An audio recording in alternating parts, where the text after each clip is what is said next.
How to fix Chrome can't open the page because the address is invalid on Android. Hey everyone, welcome back to the channel. In today's tutorial, I'm going to show you guys how you can easily fix the error message. So let's just jump right into it.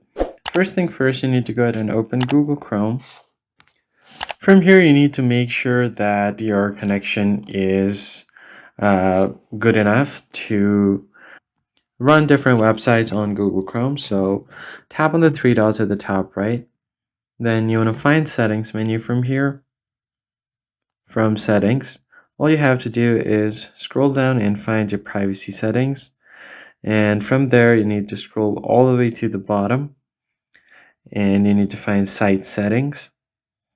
From site settings, you just have to scroll down until you find content and then tap on third-party cookies.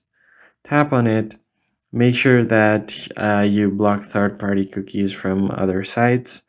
Go back, and then the next step is to simply go ahead and find the option for pop-ups and redirects.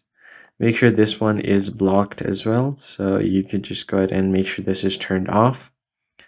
Once that is done, go ahead and find privacy and security settings here, and then tap on it. And again, go over to third-party cookies. Make sure that this is blocked. And then tap on delete browsing data. Now you can select for last 7 days or last month and then easily delete your data. Tap on delete data at the bottom and you're good to go. Once that is done, go ahead and refresh your phone and then try to open your Chrome again. It should start working normally.